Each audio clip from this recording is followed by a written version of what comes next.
We are back, and you're listening to the Critical Hour on Radio Sputnik. I'm Wilmer Leon, joined here by my co-host, Garland Nixon. Thank you, Wilmer. There is a new book out entitled Out of the Moment, To the Masses, Anti-Imperialist Organizing in America. For insight into this, let's turn to our next guest. He's an author, independent journalist, political analyst, and reporter for RT, and author of this book, Caleb Maupin. As always, welcome back. Sure. Glad to be here, as always. So your focus is on the history of anti-imperialist activism in the United States. You go over the history of the Communist Party USA, the Workers' World Party, the new communist movement of the 70s. With that as a predicate, tell us about your book, Caleb Maupin. Well, the title is Out of the Movement to the Masses. And it goes over the fact that, really since the time of the Russian Revolution, there have been attempts here in the United States to build a mass movement of working people, to say that our real enemy is not in the Russian territory, in the Soviet Union, or in China, or in Africa, or in Asia, or in Latin America. Our real enemy is American workers, is the big bankers and corporations that run the country, and that ultimately the future of the American working class is in alliance with the colonized and oppressed peoples of the world in their struggle for national liberation. And that there has been an attempt to build such a movement in the United States. And you could talk about some of the great successes that were carried out, whether it's the unemployment councils that used to, put workers back into their homes when they were being evicted. You can talk about the Popular Front and the efforts to beat back the fascist coup attempts against Roosevelt. And you can also talk about the Black liberation struggle and its alliance with the communist and anti-imperialist governments around the world. There are many examples you can point to, but all of them really point to the fact that the future of the United States is ultimately up to the bulk of the people in the country. It'll be the working people of the United States that ultimately determine the future, and that needs to be the focus of any attempt to build an anti-imperialist movement in the United States. It needs to be focused on winning over the bulk of the population. I noticed one of the things that you have that is on the cover of your book is, I think it said something about, I won't die in a rich man's war. Talk about your thoughts on the issue of war and peace in regards to, how the working class can come together. Well, that photograph is very important because part of the central thesis of the book revolves around the context in which that photograph was taken. That photograph was taken on July 4th, 1976, which was the 200-year anniversary of the United States, the bicentennial. And there was a big patriotic celebration in Philadelphia led by U.S. President Gerald Ford. And the various communist groups in the United States assembled to kind of counter that patriotic gathering, that militarist gathering that came on the heels of the U.S. defeat in Vietnam. And there were different approaches among the protesters. And that particular photograph, that features the contingent of Vietnam Veterans Against the War, VVAW. And that was an organization of veterans against the war who had, been protesting against the Vietnam War. It was originally started by John Kerry, who eventually became, a very prominent political figure, U.S. Secretary of State. But at that point, in 1976, the Vietnam Veterans Against the War organization had become dominated by the Revolutionary Communist Party, which was an attempt to form a new communist party aligned with China. So part of their demonstration against the 1976 bicentennial celebrations in Philadelphia was to assemble a march of 5,000 people in Philadelphia. And the slogan of their march was, "We've carried the rich for 200 years. Now let's get them off our backs." And the slogan of the veterans contingent at their rally, which was hundreds and hundreds of veterans, maybe even thousands of veterans, as you see there, was, "We won't fight another rich man's war." And that photograph has become almost iconic because it was opposing the war on a class basis, saying it is the rich who benefit from these wars and it's working people that are sent off to die in them.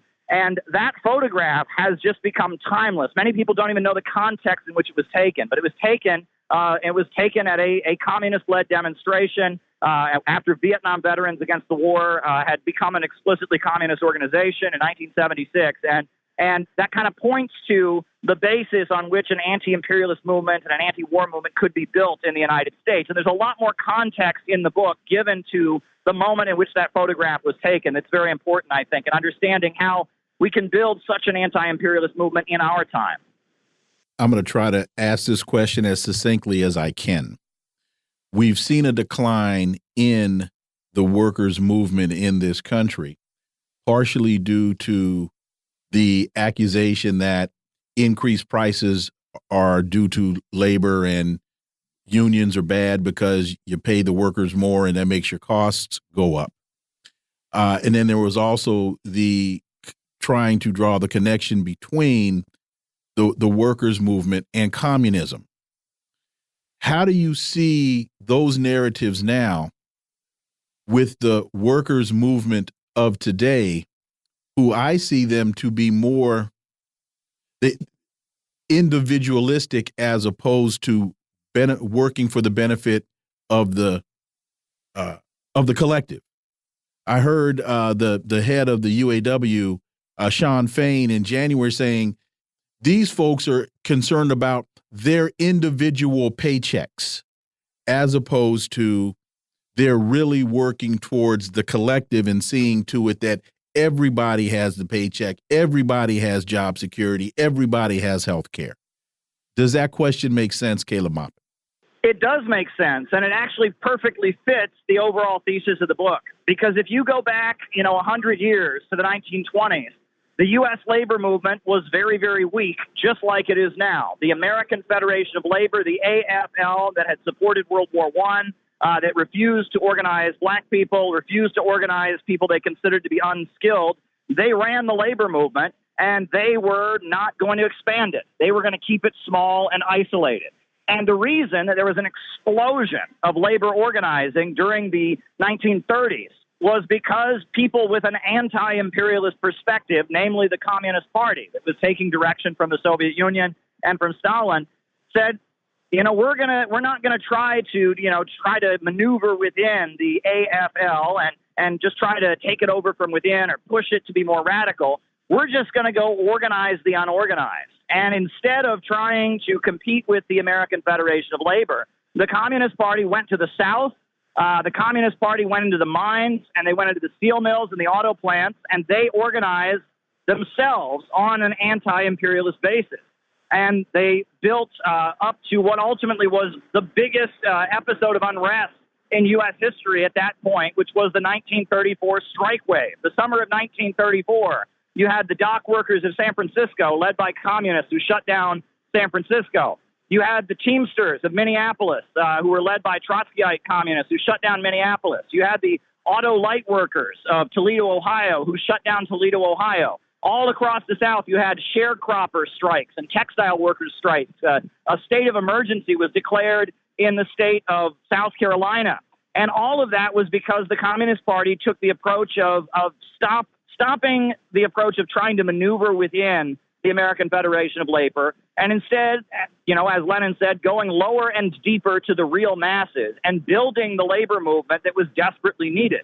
In our time, the labor movement is the weakest it has been in generations. At this point, almost all union members are public employees, where there's some kind of law or requirement that they be unionized.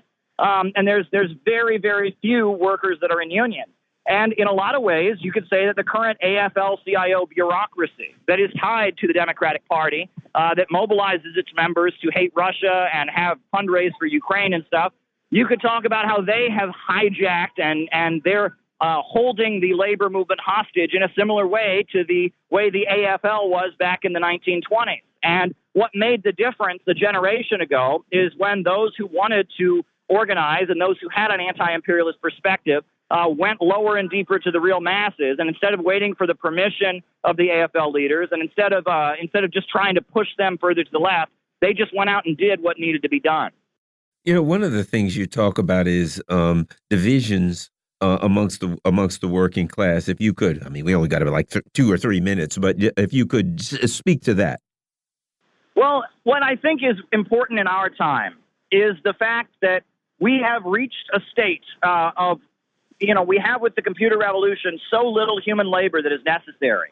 And there is a rising dispossessed underclass in the United States. I quote the work of Nelson Peary, the great black revolutionary leader, and I talk about, how there's always been a layer of people in the United States that have been very, very precariously employed, almost permanently unemployed, et cetera. But that is rising right now. And the gig economy is creating a layer of people who have very, very low means of subsistence, a very low level of survival. And that layer of society is more multinational than it has ever been. And that creates the basis for unity, like there has never been before. Unity among various people who are dispossessed. If you listen to the old labor song, Solidarity Forever, it says, "We stand outcast and starving amid the wonders we have made." And we're facing that situation yet again because of the huge technological leaps of the computer revolution. And that lays the basis, I think, for a very exciting new working class movement that stands in solidarity with people of the world and has an anti-imperialist orientation. Does Guy Standing's book, The Precariat, fit ideologically along the lines of what you've written in this book? Well, I quote Nelson Peary, who had a similar thesis, and in his book, The Future is Up to Us. And I look to great inspiration from Nelson Peary and his memoir of the Communist Party and what happened. I draw from Nelson Peary and the understanding of the Precariat. But ultimately, the problems are rooted in the economic foundations of the system, labor being replaced by machines and human beings at this point not having the ability to sell their labor power as they once did, the falling rate of profit, the problem of overproduction, the value crisis, all of that is underlying this. And it's underlying the drive for war around the world. And it is mandating, and it's creating a situation where you ultimately need a new economic order. You need the economy to be organized rationally to serve public good rather than the profits of a wealthy few. It is the absolute necessity of the economic crisis spawned by technological advancement.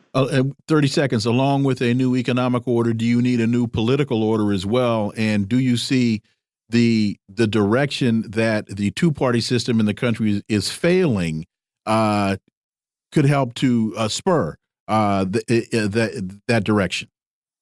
When you have a crisis like the one we have right now, the result is big divisions in the ruling class. And it is those divisions within the ruling class that create the openings that lay the basis for real strong movements among working people. And I think we should pay very close attention to how the ruling class are fighting with each other and how that could create an opening for working people in the United States and those around the world who want peace to assert their agenda amid the divisions among our elite. Caleb Maupin, as always, congratulations on the book. Thank you so much for your time. Greatly appreciate that analysis. Folks, you've been listening to the Critical Hour here on Radio Sputnik. Thank you for allowing our voices into your space. On behalf of myself and my co-host, Garland Nixon, we hope you were informed and enlightened, and we look forward to talking with you all right here tomorrow on Radio Sputnik. Be safe. Peace and blessings. We're out.